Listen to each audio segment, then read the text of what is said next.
ఈసారి అసలు నేను కూడా రాగలనో లేదో అనుకున్నాను. కానీ మీకో ముఖ్యమైన విషయం చెప్పాలని వచ్చాను అన్నాడు శేషు. కాఫీ కలపడానికి వంటగదిలోకి వెళ్ళబోతున్న అన్నపూర్ణ ఒక్క క్షణం ఆగి భర్త మొహంలోకి చూసింది. ఆయన గారె తుంచుకొని తింటూ ఏ విషయం అని అడిగాడు చాలా మామూలుగా. ఏదో కొత్త వ్యాపారం గురించి చెప్తాడేమో అనుకుంటూ. వాళ్ళ విశేషాలు నాకెందుకు అనుకుంటూ అన్నపూర్ణ వెళ్ళబోతుంటే నువ్వు కూడా ఉండమ్మా అన్నాడు శేషు. అన్నపూర్ణ భ్రుకుటి ముడిపడింది. ఇప్పుడే వస్తా అంటూ లోపలికి వెళ్ళి స్టవ్ ఆర్పేసి వచ్చింది. నేను చెప్పే విషయం విని మీరిద్దరూ ఆవేశపడకుండా ఏం చెయ్యాలో ఆలోచించండి అంటూ ఉపోద్ఘాతం మొదలుపెట్టిన శేషు వైపు భార్యాభర్తలిద్దరూ ఆసక్తిగా చూశారు. ఏం చెప్తున్నాడు? ఇద్దరి మనసులో సందేహం. పిల్లలకి కొంపదీసి అప్పుడే సంబంధాలు తెచ్చడా ఏం? లేక ఏదన్నా ఆస్తిపాస్తుల గురించి మాట్లాడతాడా? లేక తన కోడలు, కొడుకు గురించి చెప్తాడా? అదే అయితే ఆవేశపడడం దేనికి? రకరకాలుగా ఆలోచిస్తూ అతను చెప్పబోయే విషయం ఏమై ఉంటుందా అని ఆలోచిస్తూ కుతూహలంగా చూడసాగారు. వారం క్రితం మేము కోడల్ని తీసుకొని సైట్ సీనింగ్‌కి వెళ్ళాం. మ్యూజియం, గండిపేట, గోల్కొండ అంటూ ఆపాడు శేషు. భార్యాభర్తలిద్దరూ ప్రశ్నార్థకంగా చూసుకున్నారు ఒకళ్ళనొకళ్ళు. ఈ విషయం ఇలా విశేషంగా ఎందుకు చెప్తున్నాడో ఇద్దరికీ అర్థం కాలేదు. శేషు గారెలు తినడం పూర్తి చేసి ప్లేట్లు పక్కన పెడుతూ మంచి అల్లం ఘాటుతో వేడివేడిగా బ్రహ్మాండంగా ఉన్నాయమ్మా గారెలు అన్నాడు.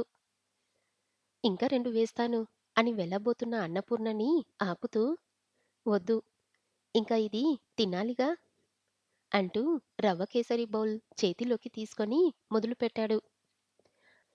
అందరం గోల్కొండ వెళ్ళాం. అక్కడంతా కాలేజ్ పిల్లలు జంటలు జంటలుగా. ఏంటోరా, ఈ కాలం బొత్తిగా మారిపోయింది. మరీ 16, 17 ఏండ్ల అమ్మాయిలు, అబ్బాయిలు కాలేజ్ ఎగ్గొట్టి వచ్చేశారు. అక్కడే కాదు, జూ పార్కుకు వెళ్ళామా అక్కడ అంతే.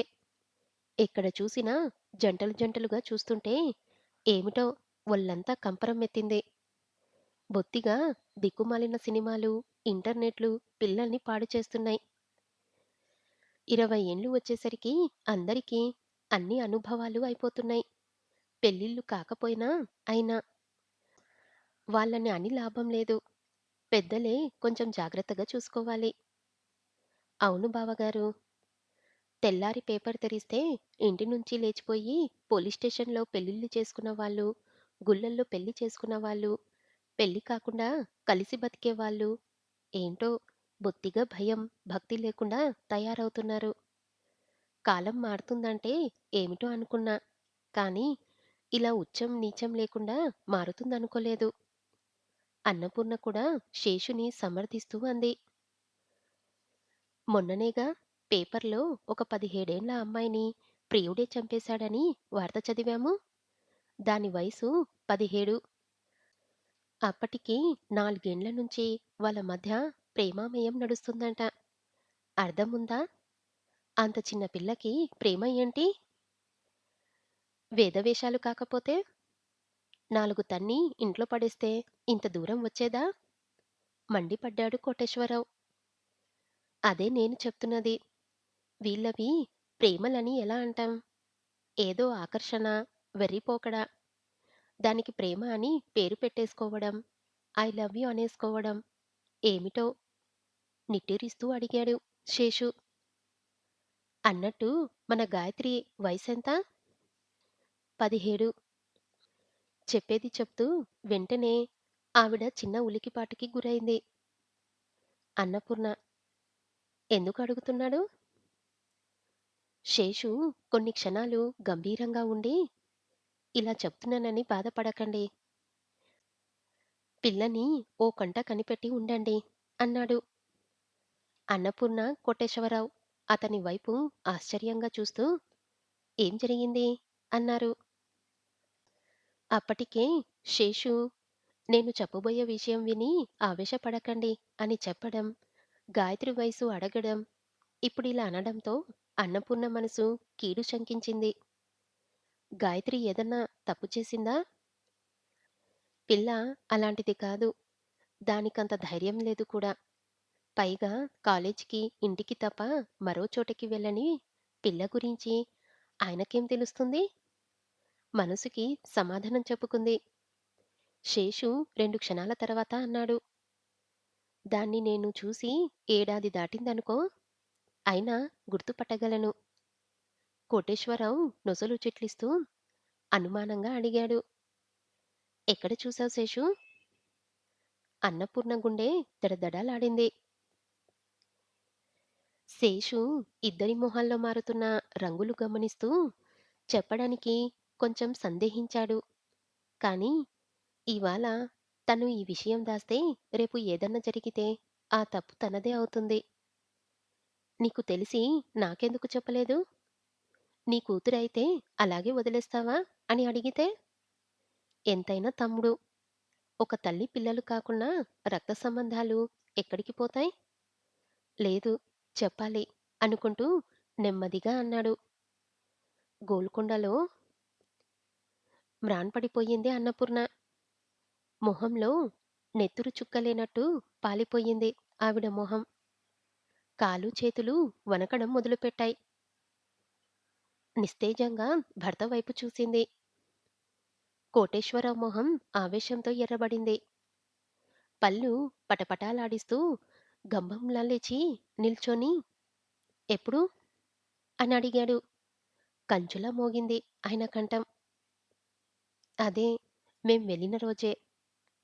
ఎవరో కుర్రాడితో కనిపించింది. శేషు! కోటేశ్వరరావు కొంచెం గట్టిగా అరిచాడు. శేషు కూడా లేచి నిలబడి అనునయంగా అన్నాడు. ఆవేశపడొద్దని చెప్పానా? కూర్చో. ముందు కొంచెం ఉద్రేకం తగ్గించుకో. కోటేశ్వరరావు అతని మాట వినిపించుకోకుండా మళ్ళీ అడిగాడు. ఎక్కడ చూసావు? ఎవరితో చూసావు? ఏ రోజు చూసావు? చెప్పరా? శేషు తల అడ్డంగా ఆడిస్తూ చెప్పాను. ముందు నువ్వు ఆవేశం తగ్గించుకొని కూర్చో. సవకాశంగా మాట్లాడుకుందాం. అది కూడా చిన్నపిల్ల. తెలిసో తెలియకో తప్పు చేసింది. అలా అని ఆవేశపడి అది రాగానే రభస చేస్తావా ఏం? ఈ రోజుల్లో ఆడపిల్లల సంగతి నీకు తెలియదు? నువ్వు ఏమాత్రం నీకీ విషయం తెలిసినట్టు దాన్ని కట్టడి చేశావో అయిపోయినట్టే.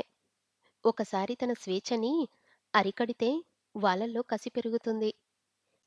నేటితరం పిల్లల్లో ఇలాంటి స్వభావం బాగా ఉందని మనస్తత్వం శాస్త్రవేత్తలు చెబుతున్నారు. నువ్వు కోపంగా ఏమన్నా పరిస్థితి వికటిస్తుంది కోటేశ్వరరావు. నా మాట విను.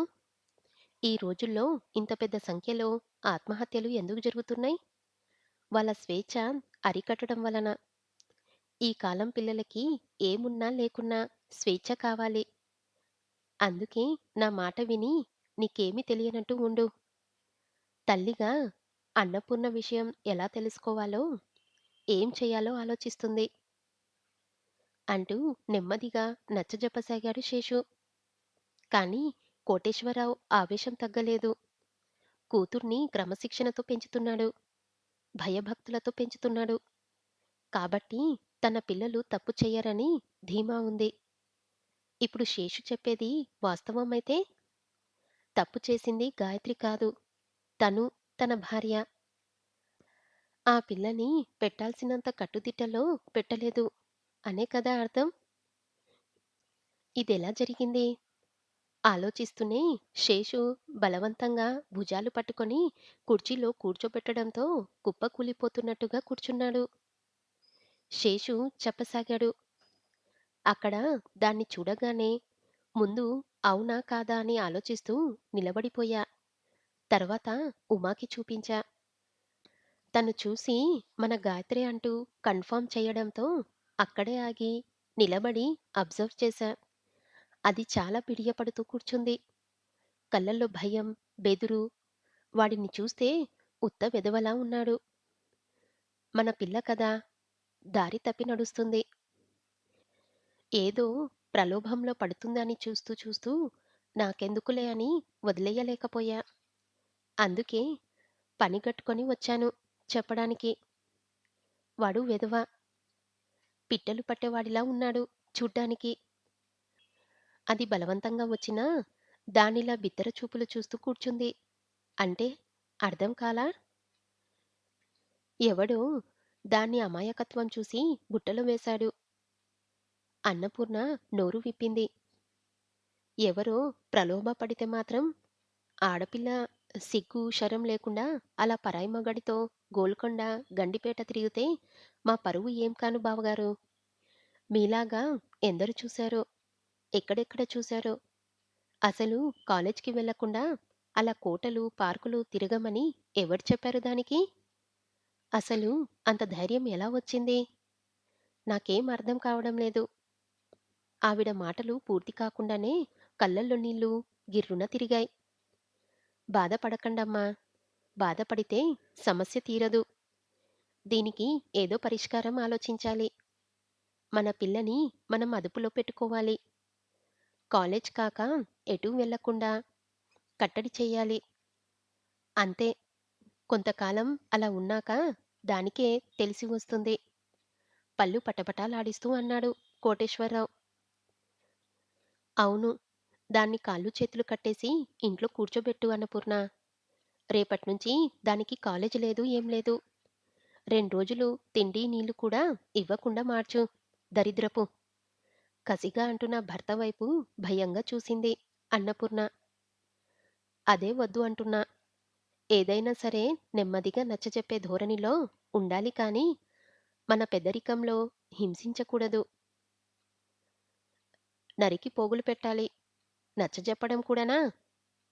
కాలేజ్ కనీసం కో ఎడ్యుకేషన్ కూడా కాదు. దీనికి అప్పుడే బాయ్ ఫ్రెండ్స్. వాడితో తిరగడం. రాని దాన్ని. ఇదిగో నువ్వలా నా మాట వినకుండా అది రాగానే అరిచి, తిట్టి, కొట్టి, గగ్గోలు చేశావంటే జరగబోయే పరిణామాలకు నేను బాధ్యుణ్ణి కానురా! చెప్తే వినవేం? నీ ధోరణి నీదే. విసుగుతో కూడిన శేషు మాటలు పూర్తి అవుతుండగా గేటు చప్పుడు అవ్వడం, గాయత్రి గాల్లో తేలుతూ లోపలికి అడుగు పెట్టడం జరిగింది.